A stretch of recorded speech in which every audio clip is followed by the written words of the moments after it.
Salam dostlar. İndi isə Participle One haqqında ən incə detalları nəzərinizə çatdırıram.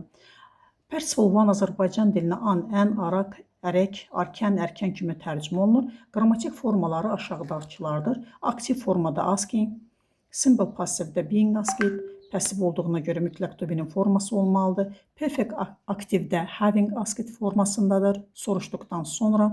Perfect passivdə isə having been asked, soruşulduqdan sonra. Sintaktik vəzifələrinə görə təyin rolunda gedir. The crying baby, tərzi hərəkət zərfliyi rolunda. She came in laughing, zaman, səbəb zərfli. Hearing the voice, I went out, səsləri eşidəndə bayıra çıxdım. Mürəkkəb tamamlığın tərkibində I saw her running, onun qaçdığını gördüm.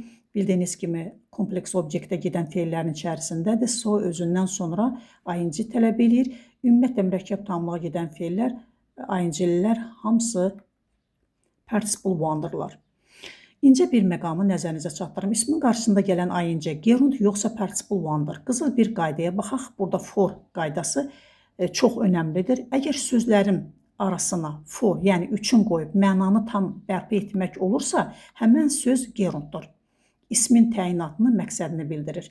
Test tapşırıqlarında ən çox rast gəlinən incə məqamlar. A waiting room, a room for waiting deyə biliriksə, deməli bu gerunddur. A sleeping pill, a pill for sleeping deyə biliriksə, deməli bu gerunddur. Qızıl qayda. Which, who is qaydası. Bu isə participle one-ın əlamətidir. Əgər söz həmin anda hansısa subyektin etdiyi hərəkəti bildirirsə, necə, neyləyən suallarının birisinə cavab verirsə, deməli o participle one-dır. Nümunəyə baxırıq. A waiting train.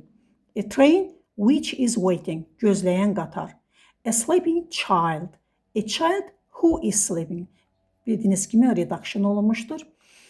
Participle one ilə işlənən bağlayıcılar, ən çox işlənən bağlayıcılar və while, when, since, as if, as though bunlara siz MIQ imtahanlarında rast gələ bilərsiniz.